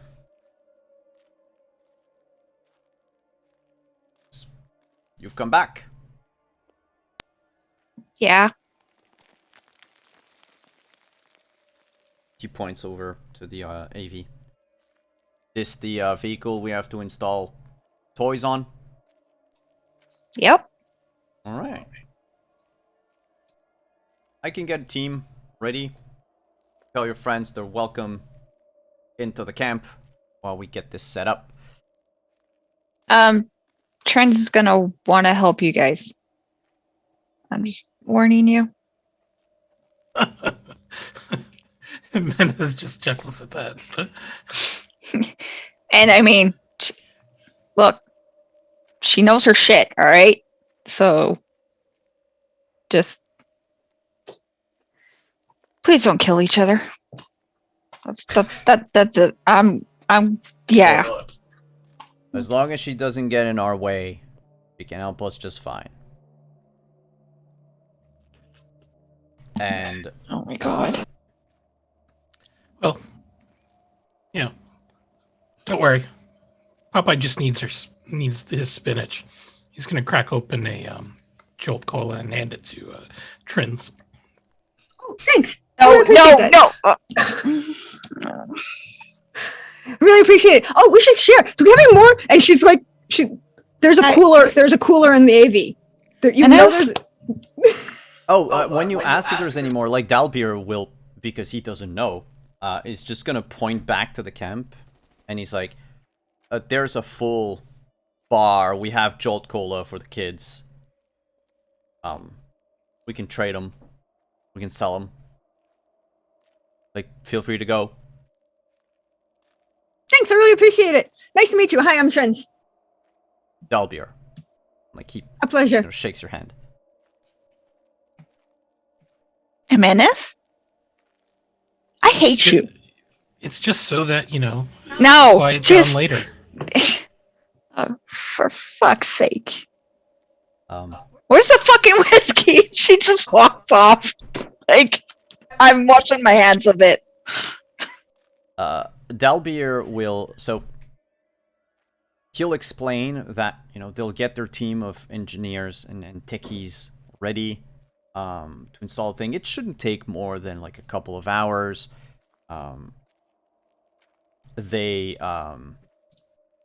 reason why, and like he'll explain a bit to Trins, because, Jinx said that you wanted to help, so he assumes like correctly, that you have some level of understanding of certain things in regards to smuggling arms and the likes. He doesn't know how much knowledge you have, but that's where he's wrong.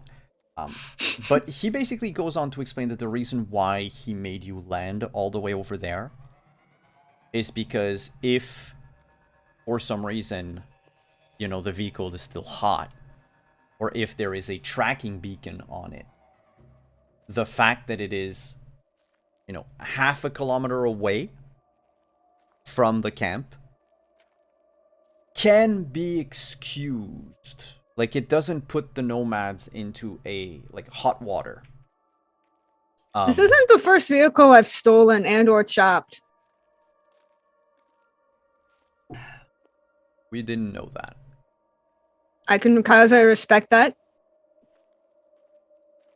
It'll take about 20, 30 minutes for the team to be ready. Dalbeer suggests to like give you a tour of the camp. If you want, shows you the this is a school over there. That's where the little ones learn the important facts of life. And he points to a like one of the containers. They've got little desks arranged outside, like old like school desks, right, that they salvaged from somewhere. There's about 9 kids there, all of them looking bored as someone is like pointing to different parts of like a map of the United States. And he says, "This is the bar over there." Like it's a opened up trailer to look like a bar. Points to a few other places. Points to one of the biggest container. It's the one that looks the most like a permanent house. And he says, "This is Santiago's place. He's not here at the moment." He says that to Jinx. And this, as he like finishes the tour, shows you a gibbet. Is that how you pronounce it? Gibbet? Gibbet? Gibbet? Gibbet, yeah, or jib. What? How are you using it? As it's supposed to be used. The innards of a dead animal? Usually poultry? No. I think he means the torture. The torture public device. execution. Okay, there we go. Sorry, you understand my confusion now? I was mildly confused. I had to Google it. I didn't, Not didn't know what it was. giblet. Gibbet. Okay, sorry. I did not. I heard an L, and I was like, why is he pointing out the stuff you take out of your turkey? Because nobody really wants it. No, especially since he says, and this here is the monument to the, we call it the Wharton's Redemption. And inside is the bullet-riddled body of Dog Killer. That's not sanitary. There are so many flies around. That's really, really not sanitary. And it's inside. No, that's going to get in your drinking water. That's really not. Are you sure you're okay? He turns to Jinx, like nods to you, and then turns to Jinx and says, "Your chooms actually brought it to us." Oh, so that's what they did with it. Well. Mm. They left him in the ditch. Told us where to get him. Oh, okay. Anyway, he's gonna stay there for maybe another day or two, and then we're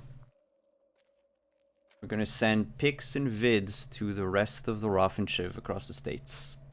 Probably to Snake Nation and a few other wayward clans. Alright, so got the team. Miss Trins, if you want to come with us to give us a hand. Sure. Do you need extra tools? I brought most of my stuff. I did bring my sheet too. Also, do you have any, you need anything else? Because I'm really good with stuff. And she'll just keep talking. She is like halfway through this jolt by this point. Like she was trying to be polite, so she wasn't like pounding it like she normally was. Because so she, like her mother did teach her manners.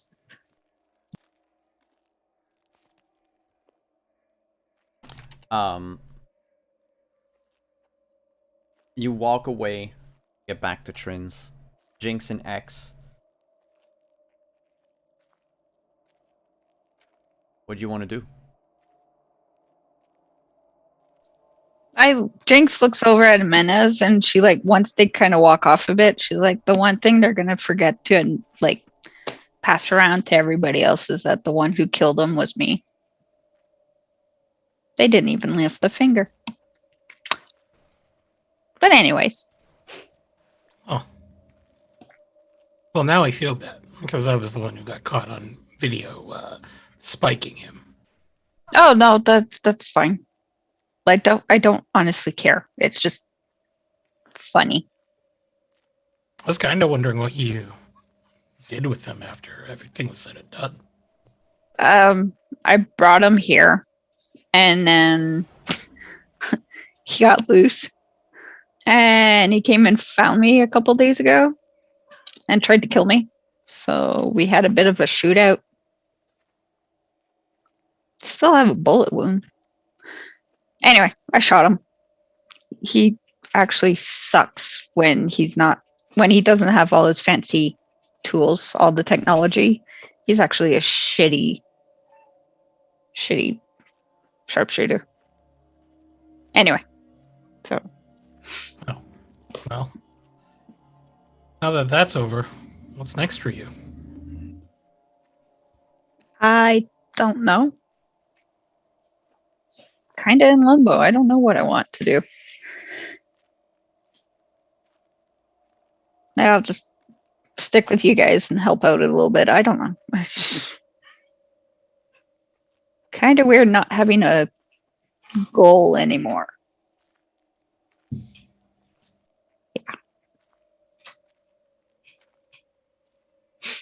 I'm sure something else will catch your eye and pop up. More time for death races. Yeah, that would be great. Though I mean, right now, like the city's cracking down on that, so nobody wants to race. Which sucks. Oh, I would have thought that people who do death races would have a little more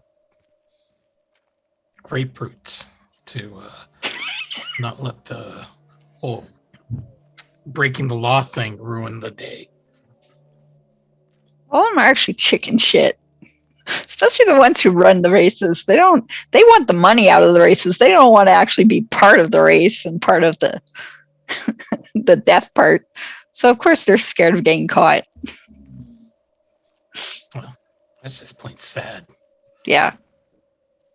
All right, I might have to go to another town to find another race. We'll see. Maybe I'll just organize it myself. Oh, maybe we should try to get you to do a cross country race. Yeah, I could do that. That would be cool. Yeah, like some sort of run, like a cannonball run or something.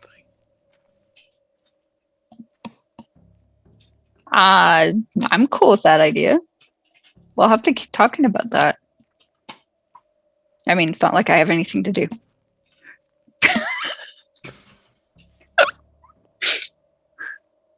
Should we keep an eye on trends? Oh no, she's good. Okay. Do you want a drink or something? No, I can probably use one. Okay, let's go to the bar. Then. As you head to the bar, we'll pan to a few hundred yards away. Prince? I mean, they will let you help. Oh, she gonna help. They do not know how much you can help. So can you make a vehicle tech check, please? Air vehicle tech, even? Yeah, it's going to be air vehicle. I mean, actually, not. I'm gonna need 2 checks. Okay. Air vehicle tech. Mhm. And weapons tech. Yes, I can do both of those.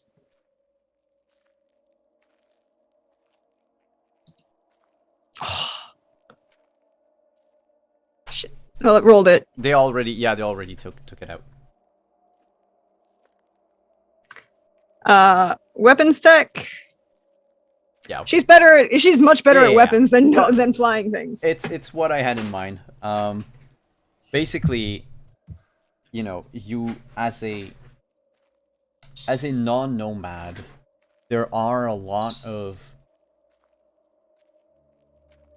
it's not secrets per se, but the nomads have their way of doing stuff. Of installing, chopping, modifying any type of vehicle, even building them from scratch. And you know, they let you help out, but clearly they know more than you on that. And then comes the time to install the actual cannon. It's not a cannon. It's a 50 caliber machine gun. Well, sorry, the machine gun. And that's where you show them that you know more than them. Like, it comes to a point where after maybe 5 minutes, you're no longer doing the work, you're actually directing them. Mm-hmm. Like, how to install it. And when all is said and done, and the 50 cal is installed, Dalbeer, who was there the whole time, but not, it's not his job to install stuff, says, you're fairly gifted. Thanks. I like building things. Also, I like making things, fixing things and occasionally making them better. I don't usually get to play with a lot of planes. I haven't had a lot of experience with those because, those are really expensive and those are really hard to get kind of stuff like that when we live in the city. But, it's a lot of fun to fix things. It is. Try to breathe. I am breathing. Don't you breathe this way? No, that's unnatural. Listen. Looking at what you did there, Mm-hmm. and we heard, news traveled across the roads of California, and, well, some of us caught sight of an armored RV. Yeah, it's really nice, isn't it? I've really been redesigning it. It's a lot of fun.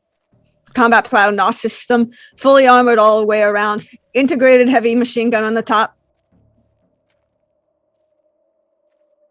Next, I'm going to fix the drivetrain so that it'll actually have run flat tires. Oh, it'll be great.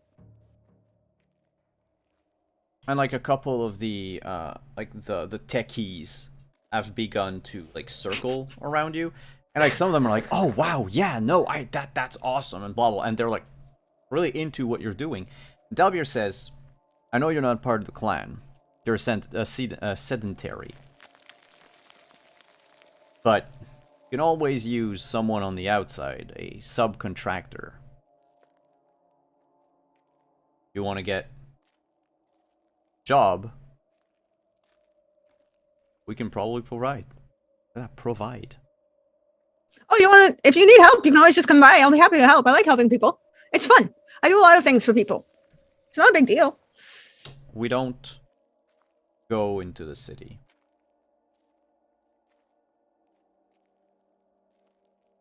Okay. But if there are some of our clients who do not want to come to us, I was thinking maybe we could send them your way. Mm-hmm. Sure. Happy to help. I like helping people. I like making new friends. Friends are nice. Did you know that, as long as they're not shooting at me, I don't like people who shoot at me, and I don't like people who try and blow me up, because then I'll have to blow them up. It's really upsetting. I don't have enough C4. I need to get more C4. I have to make a note. More C4. Benedict, take a note. We need more C4. Also, we need more... He's going to be gently guiding you back to camp as you're talking, because he realized that... Yeah. She's probably like 3 jolts in by this point. Mm-hmm. But the 50 cal is installed. When you come back into camp, some of the techies will go straight to the bar. Others, are just hanging around. Dalbeer will find Jinx and Imenez. Be like, it's installed. Your weapon of death is now operational. You mean her toy? Yeah. But yeah. Also, I have to owe you money. Give me a second. And she will literally reach into one of the big oversized pockets in their overalls and pull out 6K cash and just hand it to him.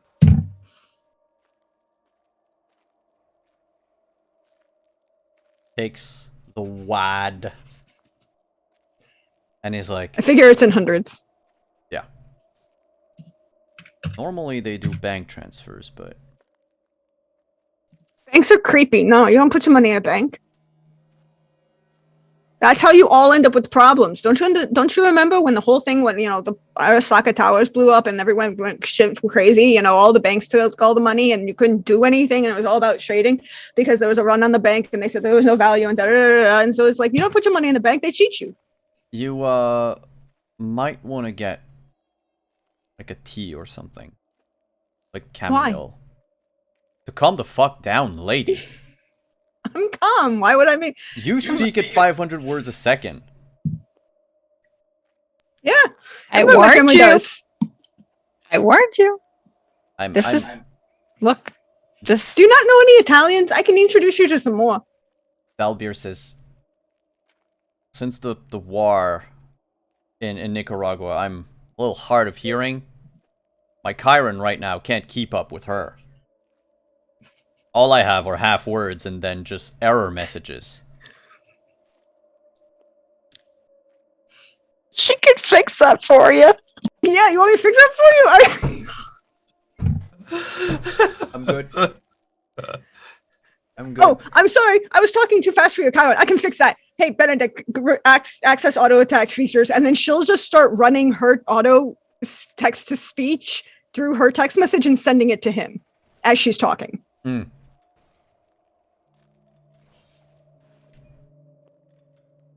He's politely grateful. I'm regretting so many things. We don't normally do that for non-nomads or people that aren't part of the clan, but with everything that you did, Warden, we're having a barbecue tonight. You want to stay? Your sedentary friends are welcome as well. Sure. I'm not that sedentary. Yeah, I told them just don't take it to heart. You guys want to stay for the barbecue? Oh, that's good. Hold on a sec. I just remembered something. You're not allowed any more Jolt. I'm not gonna have any Jolt. I made sure that I asked Mrs. B because we were going to meet your friends and your family, so I brought a present. Oh, honestly, I'm not gonna come empty-handed. And she won't. She brought cookies as a hostess gift. So Jinx will run a total of 1 Prince. kilometer.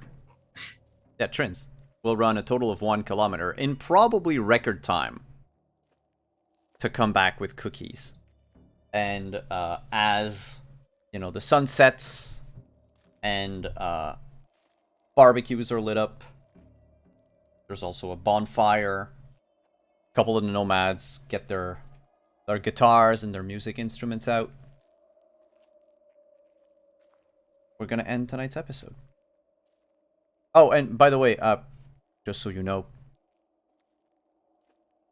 you can move the AV close. Like once you're done with the AV, you can move it closer, for protection. I think it's one of those. She'll run back to get the cookies and then fly the AV back. Yeah. And then put it down. But she'll make sure to put it outside the gate because she's polite. And then she'll bring cookies. Like there are 2 trays of cookies. Probably not enough for everybody, but she brought. The kids are gonna have them. But Yeah, I was gonna say we make sure the kids get them. that's gonna be it for tonight.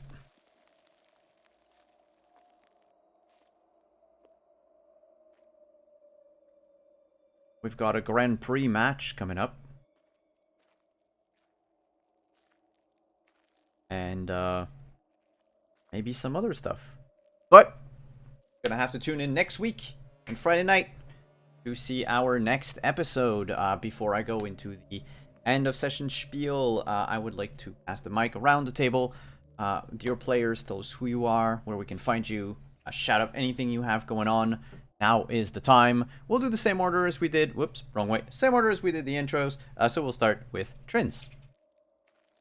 Oh, that was so much fun. Thank you all. I love when Trims gets to be, crazy bullshit. And it was also great to see him and his, just pound the asshole. Yes, it was great to see him in his pound and asshole. Look, Thanks, Trent. Really appreciate that.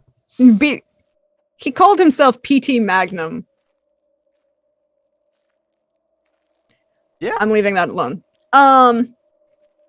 But then yes, that was a lot of fun. I love every time Jinx is just watching, going, "What the fuck is going on?" I love it. But as for me, hey all, you know me. I'm at Deirdre Donlan on Twitter or Prexagorth Esmia4 as you see me around here on Twitch. And you will not see me on Sunday because we will not have Romance the Blue Rose on my channel this Sunday. We're skipping this week, but you will be back on my channel on Wednesday because there's some shit going on in Witcher Road's home. A lot of shit currently going on in that. You know, there's a very tense. A lot happened last session. Just a lot happened last session, and I will just give you a mini spoiler that one of the villains, not villains. She's not a villain, maybe. One of the NPCs rolled a 40 against a player.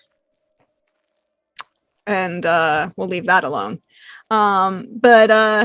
Yes, also, so check out the VOD. There is a content warning for this VOD, but hey, check it out, see what you think. And then other than that, check my Twitter because I was post where I'm going to be, all the fun, wonderful people like these folks I get to hang out with. And I will see you all next week because this is going to be fun. Up next, we have Jinx. Hey, man. You can find me here every Friday for now. That's about it. Otherwise, in the chat is the link from my website where all the fics are, and there's more to come. I might do something with the harpies. Yeah, that's otherwise on Twitter. It's at Heaven's Night. And yeah, I've got nothing else.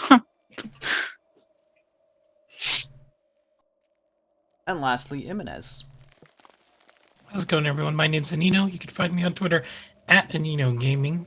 And tomorrow is, unless plans change, it's a doubleheader for me. You'll find me here on Wandering DM at 1 p.m. Eastern Time for the next installment of Scion. And then later on in the evening on the other doc channel, you'll find me there at 8 p.m. Eastern Time for The Edge of Paradox, Brunchception. And I think that's pretty much it. I might do a stream on Sunday to do some crafting stuff, but otherwise, yeah, that's pretty much it. And I am Simon at Wandering DM. Thank you, players, for coming. Thank you for taking time off your Friday for this game. Thank you to all of you, chat, for hanging out with us on a Friday evening. For most of us, anyway, it's Friday evening here. Thank you to all of our sponsors: Artel Saurian Games, Roll20, Found Familiar, Magen Press, and Die Hard Dice, with whom we are affiliated. You can find me tomorrow at 1 p.m. on this very channel playing Scion, Birth of the New Gods. Then on Sunday at 1 p.m. over on Roll For It, playing some what should be a grimdark campaign of Warhammer 40k, which ends up being MASH meets Police Academy. And then on Wednesday, over on Praxis channel for Witcher, Roads Home, as we will probably meet the vampire, or maybe not. And then next Thursday, here for some more Sentinels. And if you missed yesterday's episode, check it out as soon as the VOD becomes available on Twitter, on YouTube. It was an amazing session, and I feel like we now know who Dr. Artifice is and what his limits are as far as people are concerned. And then, of course, next Friday here for another installment of Cyberpunk Red. On that note, thank you again, everyone, for coming. Thank you for the hype train. Thank you for the hosts. Thank you for the bits. They are greatly appreciated. And we will see all of you next week. Bye, Chumbas.